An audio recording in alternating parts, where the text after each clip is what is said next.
Welcome to iPass Online Review and Mentoring Academy. My name is John and I'll be your host for tonight's Hope Talk. Here at iPass, one of the services that we cater is the coaching program. They are a team of nurses who have undergone the NCLEX review and examination. They'll be helping our students to provide ample knowledge and guidance to achieve your goal. So guys, sa mga hindi pa nakakabilang coaches, avail your coaches now. And join us as we embrace the passion, dedication, and sheer determination that goes into conquering the NCLEX. So let's fill this day with stories of triumphs, inspiration, and love for nursing profession. Dahil dito sa Hope Talk, ikaw ang aming bida. Let me introduce to you our newest NGN passer, Miss Maricel. Good evening, sir. Good evening, everyone. Hi, good evening. Hello, sir. Tama ba pag-pronounce ka ng name? Sorry. Miss Marinel. Marinel, yes. Kamusta po ang feeling nyo ngayon? Blessed po. Super blessed and happy. That's good to know. Yes. And Miss Marinel, we would like to know more about you. So, yes, I'm Marinel Opalar. I'm 33 years old. I graduated in Wesleyan University, Philippines here po in Cabanatuan City, Nueva Ecija. Then, batch 2010. I got my PHRN license on the same year, 2010 po. Then, I do have total of 9 years hospital experience, both locally and in Saudi Arabia. Batchmate po pala tayo. 2010 din ako graduate. So, ma'am, kailan po kayo nag-enroll in the iPass review program? May po, sir. I'm Cycle 10 po. Team Kape. Cycle 10. Yes. Team recorded po ba tayo o team live?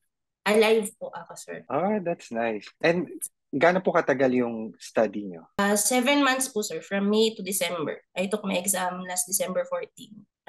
Okay. Nag-process din po ba kayo ng documents under iPass? Yes, sir. iPass process. Sige, ma'am. Can you walk us through to your NCLEX journey from the moment na nag-enroll po kayo sa exam until nag-study na kayo and until pumasa kayo na exam? A little bit background lang po kasi since pandemic, di ba, wala pa akong work noon. So, I got back from Saudi ng 2020 before ng lockdown. Then, I go back po again ng May 2022. So, from May 2022, I decided na 1 year lang ako doon to process po my NCLEX here to have review for my NCLEX from May 2023. So, yun. Sabi ko, kasi feeling ko hindi ko kaya na working. Tapos, nagre-review kasi since 2010 pa nga po ako graduate. So, hindi ko kakayanin. Tapos yung workload pa, medyo mahirap. So, I sacrifices po na mag-resign just to focus po on my review. Kaya po, team live po ako. Kasi for me, mas effective po sa akin yung napapakinggan ko ng live, yung lecturer, para po ma-retain po sa akin lahat ng mga lectures, topics po sa review. And how do you stay motivated po? And na-maintain yung momentum throughout your study process? Hindi naman po siya talaga na-maintain kasi there is an ups and down po. Minsan, sobrang high ng energy, tas minsan medyo low. Pero as much as I can po talaga na watching po yung live, nag-a-attend po ako ng live review. Tapos yun, kasi nga po, wala akong work.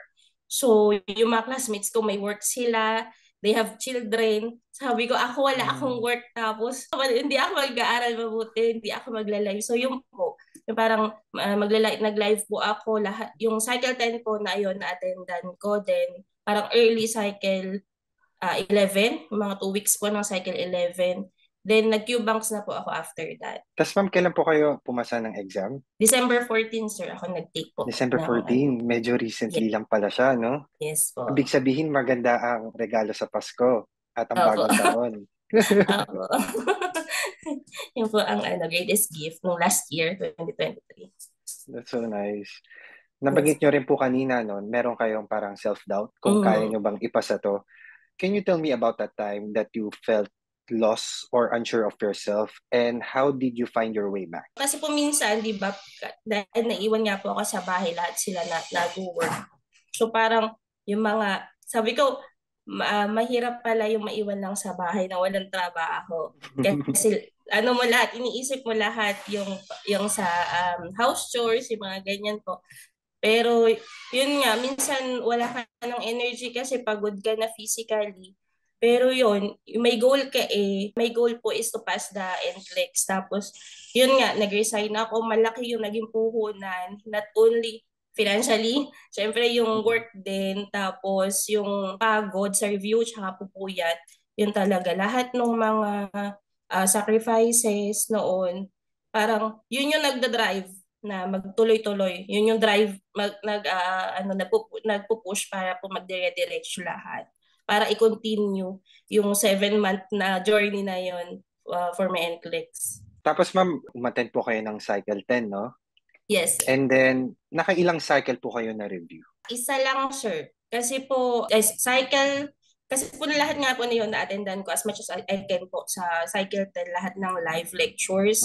Meron lang po siguro akong na-miss yung first week kasi po may family emergency. Then, yung pong first week na yun, inattendan ko po siya sa cycle 11. So, yun po. After that, I asked my coach, si Ma'am Katrina, then sabi ko, Ma'am, I want to purchase po yung 3 months na QBank. So ano pong gagawin ko, Ma'am? Isasabay ko po ba siya with the lecture? Yung kasi hindi ko nga po alam kung anong gagawin ko. So sabi po ni Ma'am, wag ka na Ma'am mag-lecture. Mag-focus ka sa QBanks mo for the 3 months. Tapos, kung merong kang doubt, tsaka mo balikan yung lecture. Yun po yung sinabi ni Ma'am Katrina sa akin. So, sinunod ko po yun. So yun po, parang yun nga po, 2 weeks lang po ng cycle 11, hanggang doon lang po yung na-attendan kong live lectures. I can relate to that now, Miss Marinel. Ma'am Katrina was one of my pre-exam coach during my time. Napaka malaking tulong talaga ang nabigay sa akin ni Ma'am Kat as one of my pre-exam coach. So, besides sa pagiging coach na sa'yo, ano pa yung mga sa tingin mo na itulong ni Ma'am Katrina as your coach? Malaki po yung itulong ni Ma'am Kat kasi I'm the one of the lucky cycle 10. Kasi parang doon po madaming naging student ang IPAS ng cycle 10.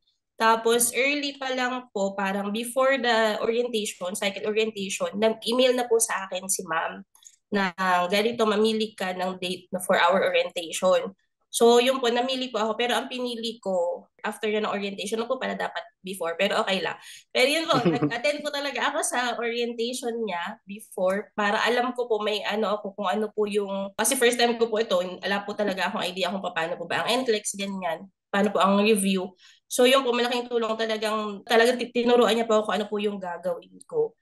Tapos, nung na-receive ko po yung ATT ko, parang midterm po ata namin ng cycle 10, I reached out to her, sabi ko, Ma'am, kaya ko na po ba kaya na exam? Tapos sasabi niya sa akin, ikaw Ma'am, kung ano yung sa tingin mo, sabi niya po.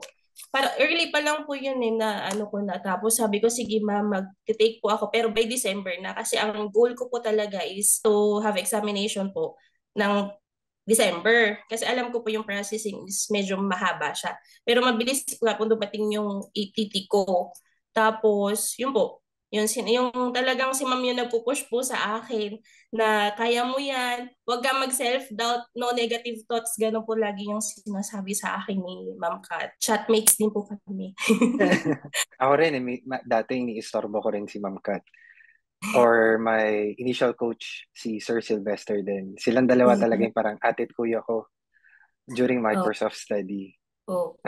Malaki talaga tulong ng mga coaches, di ba? Para nabibigyan ka nila ng motivation, inspiration.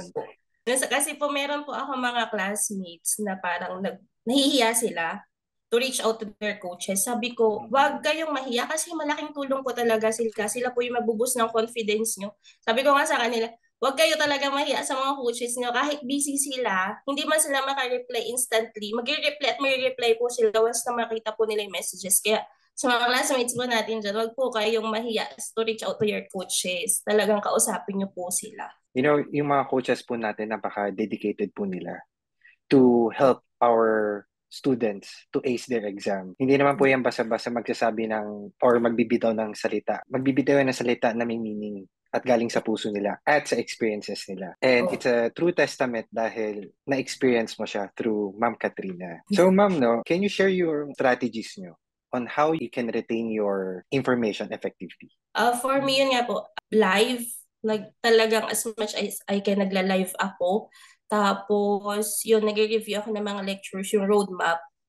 Tapos, yung sa medyo ang pinaka-mahirap po para sa akin is yung cardio. Kasi, di ba, para siyang bootcamp. 7 days po siya ata para pa yung Mm-mm. yung mga exams. Ang ginawa ko po doon yung lecture ni Sir J for the cardio. Tapos yung sa roadmap, pinagsama ko po siya kasi may mga additional. Yun po, yun yung binabasa ko. Tapos, yun, talagang pagka po merong mga in doubts, balik po talaga dapat sa lectures. Sa mga handouts, lahat yan na prints, lahat yan ng mga examination na print, yan po, binabalikan po talaga dapat.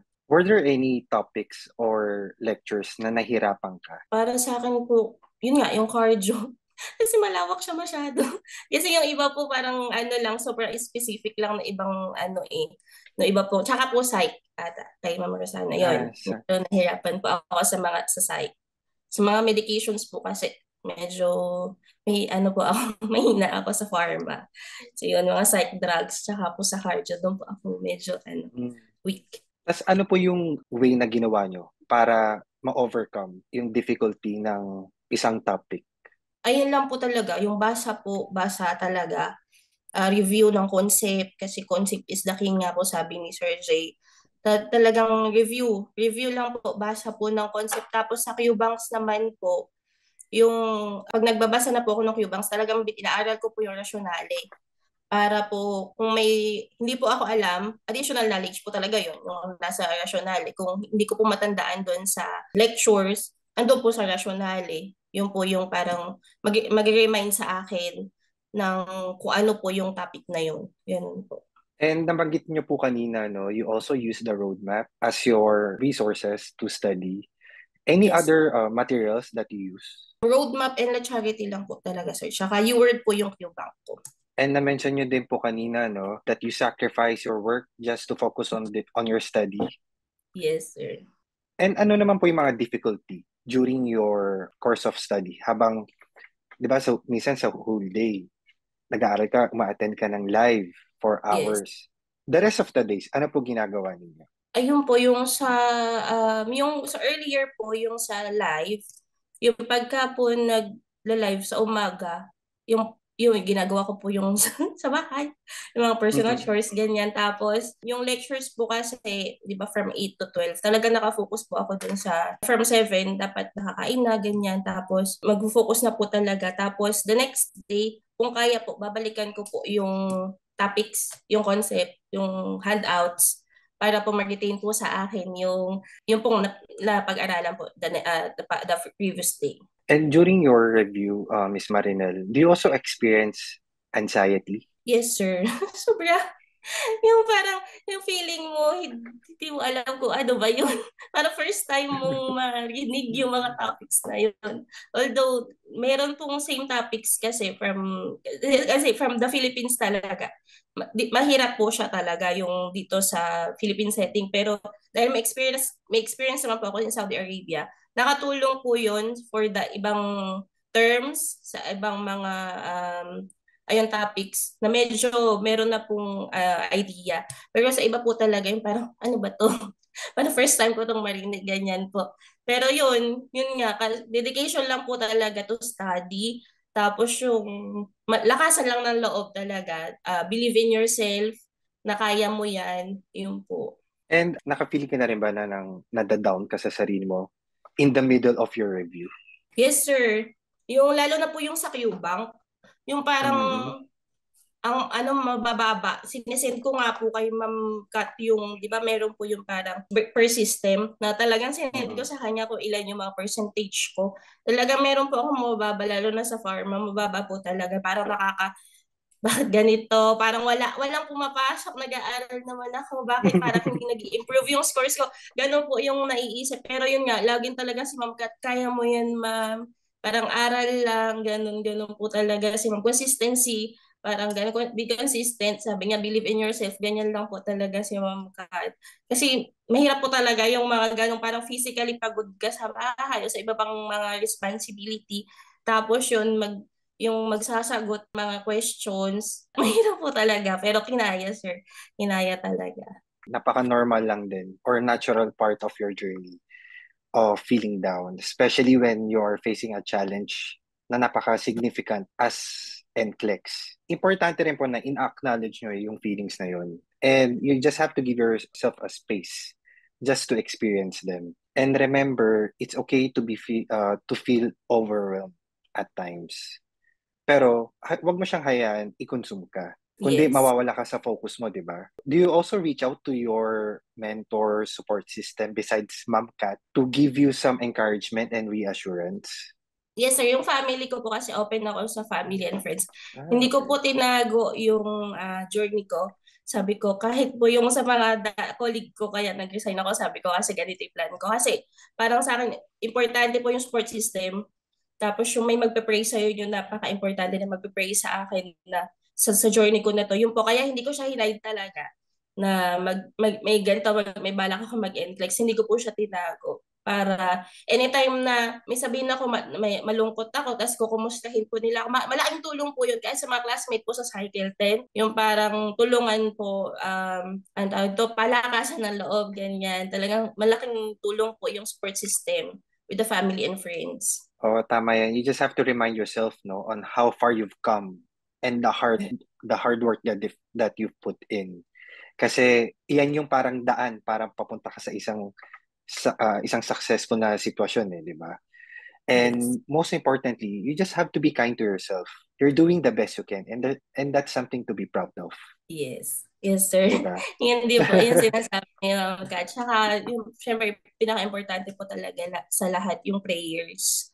Yun, yung isa rin po sa mga relaxation technique ko, yung hanggang sa examination po, yung makinig po ng mga worship song. Parang pag feeling ko may anxiety ako, kaya before po ako mag-Q-banks or before mag-review, yun, nakikinig lang po ako ng mga worship song na relax po talaga. Malaking tulong din po yun. There are ways how to relax, no?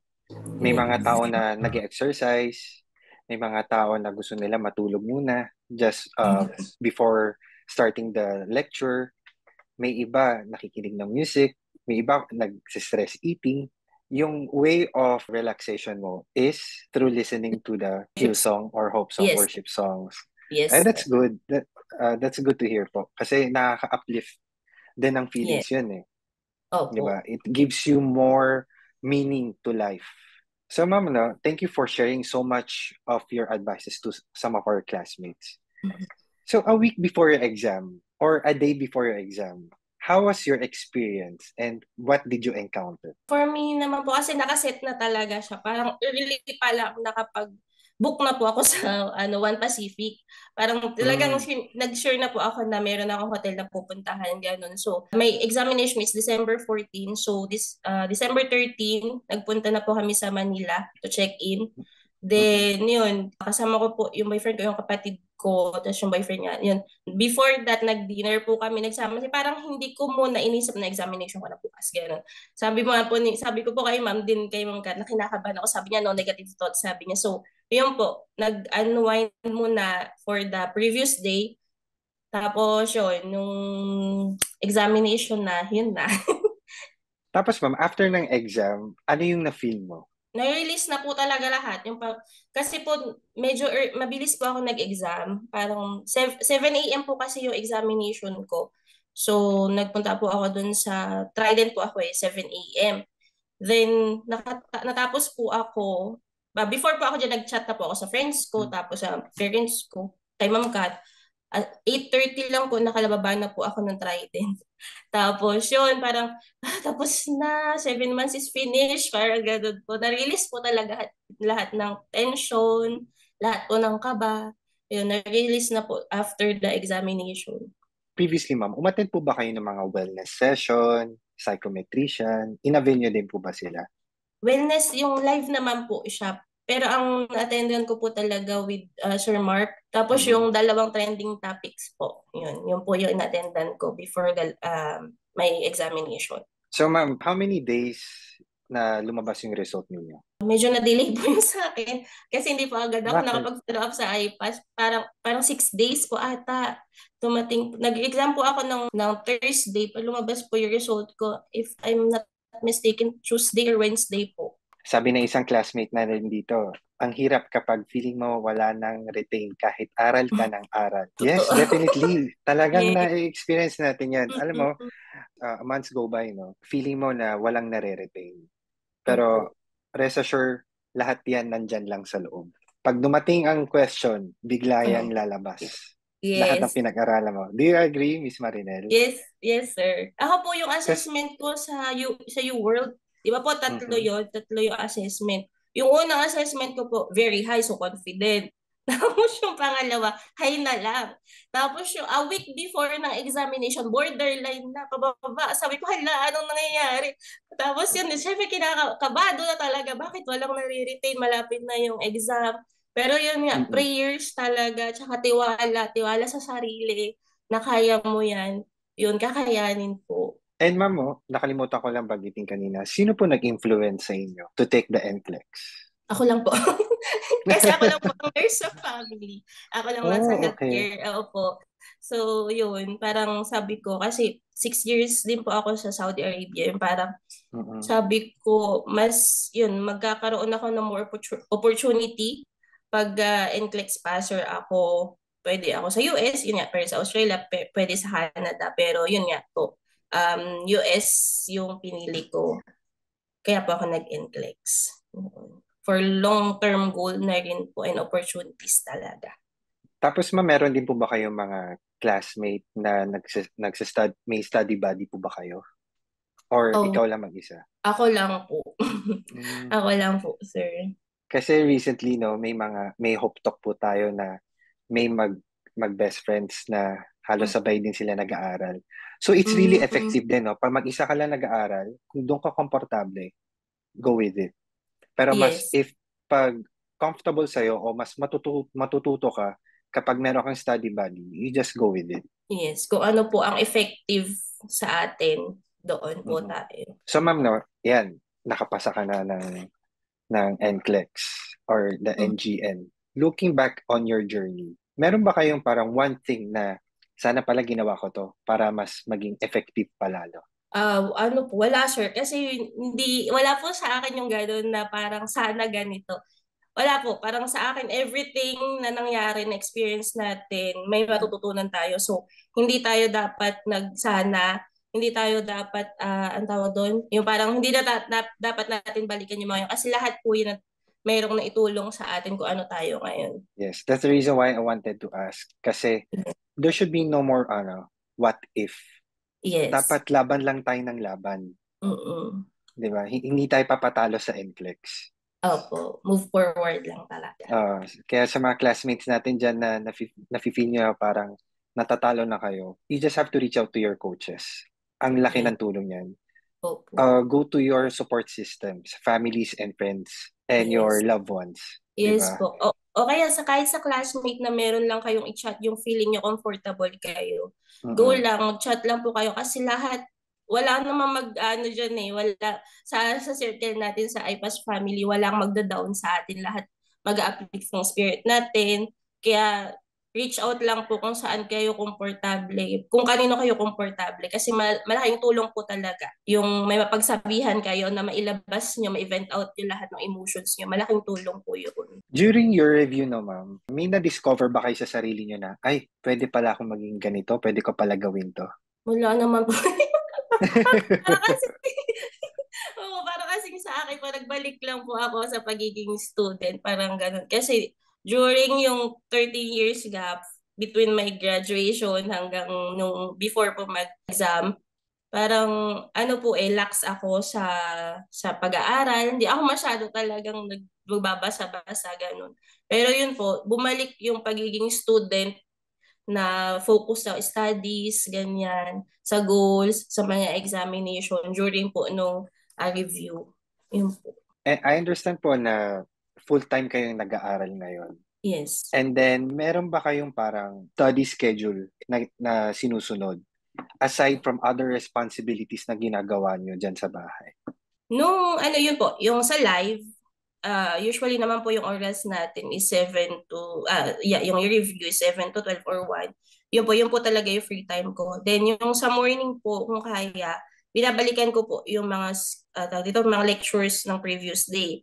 Then nung pong Q-Banks, kasi parang si Ma'am Pao po ata ang nagbanggit nun na mag-Q-Bank ka nung yung timing ng examination para masanay na yung physical body mo na magsagot ng mga tanong nung oras na yon.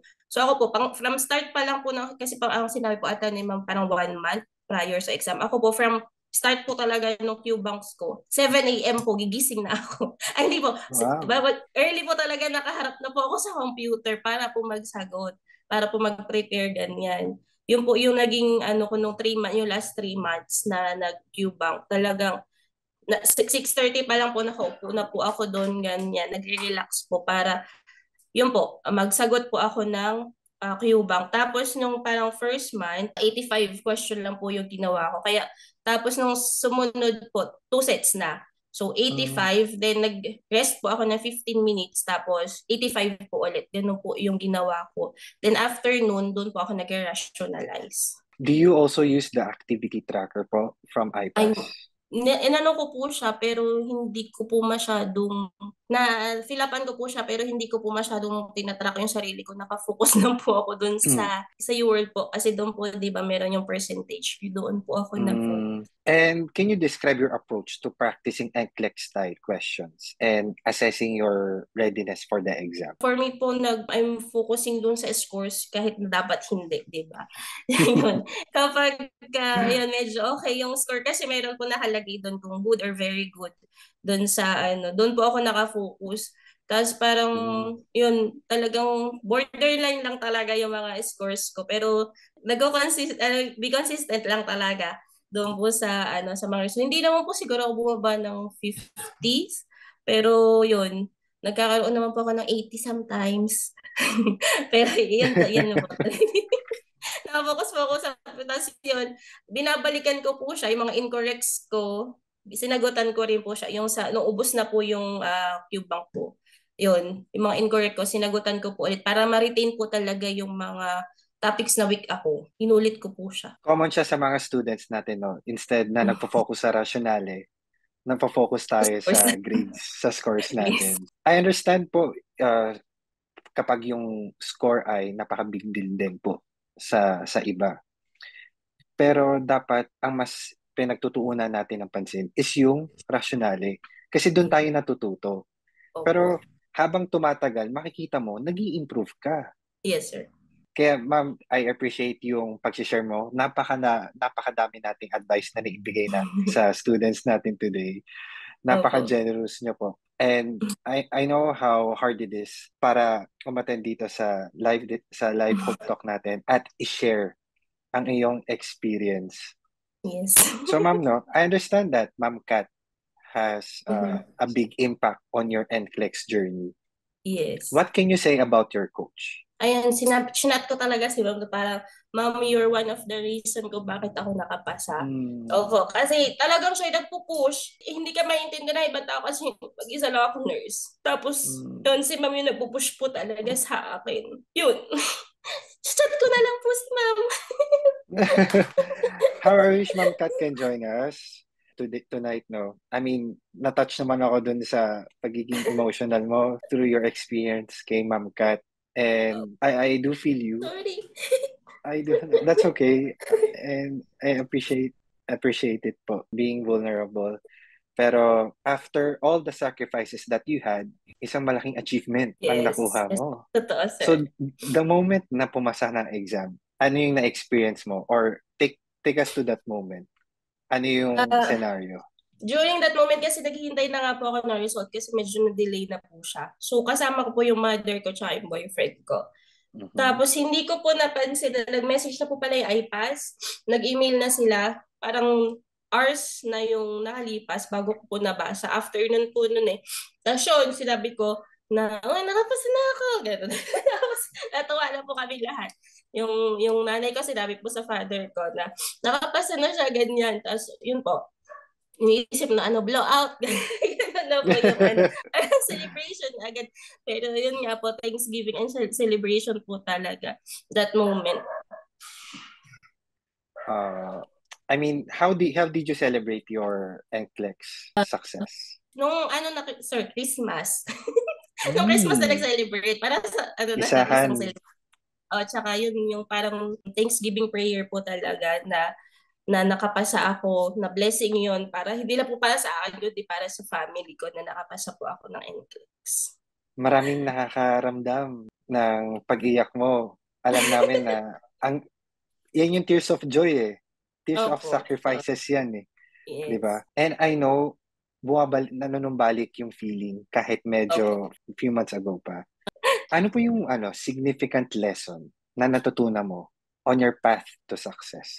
Sa akin po siguro yung kasi parang ang naging inside the box ko po is Saudi Arabia. So doon na lang. Mm-mm. So parang ano po ako, nag-explore ng panibagong world, ng western world ng US. Mm. And yan para yun para po sabi ko para to have better opportunity, long-term opportunity and lifetime opportunity for me and for my family, kailangan na lumabas ako ng comfort zone ko.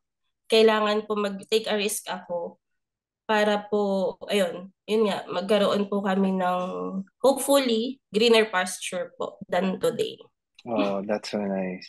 Sa naghahanap na rin po ba tayo ng employer sa US? Marami po pero as of now po, nag-iisip pa sir. Nag-iisip pa. Ine-enjoy mo na yung moment, Nag-enjoy no? pa. Opo, nag-enjoy Ine-enjoy pa mo po. na yung moment. Opo. And, ma'am, ang question ko po is, how did the lecturers help you during your study? Po, Ano yung yung impact sa'yo? sa akin po yung talagang sobrang passionate nila to help us, yung nurses Mm. na maging ang tawag dito, na pumasa po na end. Talagang ibibigay po nila lahat eh. Kung pwede nga po silang tumabi sa atin during the examination, gagawin po talaga nakita ko po sa kanila yung being passionate nila to help. Ganun po yung Mm-mm. naging impact nila sa akin. And may specific lecture ba na parang biglang nanibago yung way of or understanding mo of NCLEX? Wala po sir, lahat po sila eh, parang in general, lahat po. Sila Sir Jay, sila Ma'am Rosana, lahat po ng lecturers ng IPAS, talagang ganun po sila, same goal, same po sila ng passion, not only na dahil trabaho nila yan, pero hindi po, for me, sobrang passion po nila yun. Parang sa akin nga, parang naging blessing po sila for us na sila yung ginagamit ni Lord na tutulungan tayo para po makapasa ng NCLEX. Yun po. Yes. I mean, that's so nice to hear po, no, na Mm. for sure, maririnig din to ng mga lecturers natin. And they will be happy to hear this kasi lalo silang mamotivate and makakatulong sa ating mga classmates. Kasi, they're also working Yes. from different countries, but they will Mm. make a time for our students just to learn and take Yes, yes. just to learn the NCLEX. Kung Opo. ano yung may experience nila sa exam, ano yung matutulong nila sa exam. They will be there, especially your coaches that you mentioned. No. Yes. Sa mga students na natatakot pa mag-avail ng mga coaches, you just have to try to reach out to them and see. Mm. Wala namang mawawala. Try to reach Opo. out to them and see what they can help or what they can offer to you. Yes, Diba? sir. Opo. Huwag tayo mahiya sa mga coaches natin. Kahit po mga lecturers, I'm sure some of us, the classmates po natin, kahit po may difficulty sa subject na yon, they can reach out to them naman po eh. Mm-mm. They will answer. Tapos ma'am, ano pa yung masasabi natin or ma-advise natin or more tips for our students who are listening right now? Yan. For me, yan. Yung parang naging ano ko nga po is, yun, wag mag-self-doubt. Believe in yourself. Tapos, have faith po talaga. Then, prayers and preparation. Yung dalawa po na yan yung makakatulong talaga sa atin to pass our NCLEX. Kaya natin yan, classmates. Laban lang. And we are here today with Sir Mark din, no? Magjo-join na siya later. And Yes. definitely happy siya na meron tayong isang NGN passer na nag-hope talk today. Miss Marinel, kamusta ka na? How are you doing? Nako, Hello, sir. Good evening po. Evening. I was listening kanina, no? Sa doon sa kwento mo. Nakakatuwa kasi Nung tinanong ka na ni Sir John naman, sino nag-influence sa'yo na mag-take ng NCLEX? Ako lang. Yung common narrative kasi is, for example, there are like other people na nag-engganyo sa kanila na, oh sige, mag-NCLEX ka, or like, influence tong kasama sa trabaho or family member or anyone. So, nakakatuwa kasi parang it was your own decision, no, to Yes. start dito sa NCLEX mo. And I think siguro yung ganong klaseng thought is maganda siya in a sense na you decided na umpisahan to. So parang tipong mataas yung self-accountability mo doon kasi ikaw yung kumbaga ginusto mo yun, no? Opo. Sariling sariling desisyon. Rin decision kaya, well, that was a good decision kasi at least dito ka ngayon, we're talking to you. Yeah. Yes. Kumbaga, we're like trying to look back doon sa mga journey mo noon, and parang yung Hope Talk kasi ninyo parang parang pinaka last na Hurrah. no? I can't find the words, basta yung pinakadulo, kumbaga yung pang cap doon sa whole Journey. X journey. So we're really happy that you are here today. So what's next, Ms. Marinel? Anong balak next? Nag-i-enjoy pa sir dito sa moment. Nag-iisip pa po. Siguro tapusin mo yung mga exams pa na kailangan kunin para at least tuloy-tuloy na, no? And habang nasa momentum pa kayo sa pag-review is tuloy-tuloy na para at least makapag-visa screen na tapos mag-aantay na lang. Hopefully, So, Mark, sir. naiyak nga rin po si Ma'am Marinel kanina dahil natouch siya sa ginawa sa kanya ni Ma'am Katrina. Yung mga words of wisdom, motivational quotes, inspirational quotes. Nandyan talaga si Ma'am Katrina for Ma'am Marinel throughout her journey. Yes po. Naramdaman ko siya kasi naiyak siya kanina eh. Parang iba talaga yung meaning or impact. Kaya we are parang encouraging our students to avail their coaches. Huwag po kayong mahihiya. They're gonna help you to ace your exam. So Ma'am Marinel, any last words for our students who are listening right now before we let you go? For Cycle 10, hello. May Cycle 10 pa ba dito? Susunod na kayo for our classmates po. Kaya natin yan. Consistency lang po talaga and prayers. Huwag tayong, kahit na alam ko, marami tayong iba-ibang struggles na nararanasan. Kaya natin yan. Tiwala lang po talaga and maraming prayers. Hanap po tayo ng comfort ng tao, ng pagsasabihan po natin. Tapos yun, prayers po talaga. Kapit lang po tayo kay Lord. Kahayanan natin yung classmates. Susunod na kayo dito. And ma'am, lastly, how did the entire IPAS team help you throughout your journey? Ayun, so from IPAS processing na sa hassle-free po talaga na pag-process ng papers. Talagang sabi po, parang ang timeline is ilang months. Ang bilis. Ako na agad yung ATP.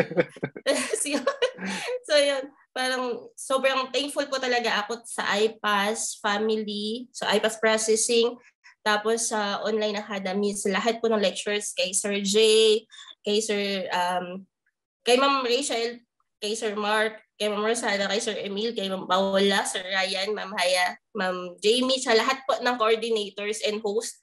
Maraming salamat po for your help to me and to my classmates po to succeed this NCLEX. Wow, thank you for the sweet and kind words naman po, Ma'am Marinel.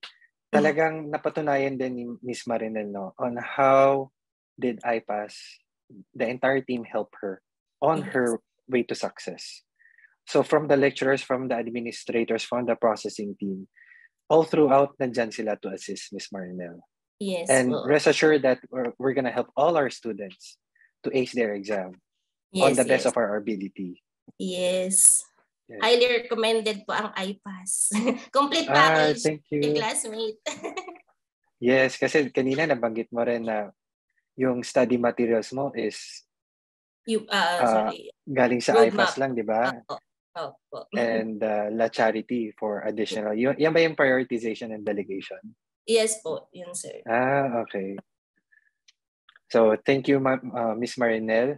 And with that, we would like to present to you IPAS certificate. Miss Marinel, Upalar for successfully passing the NCLEX RN examination. This served as a proof that the successful candidate indicated in this certificate is a safe nurse based on the USA Standards of Nursing Practice. Congratulations, Miss Marinelle Upalar. Thank you, sir. Thank you po. Thank you, iPass. iPass processing made easy for you.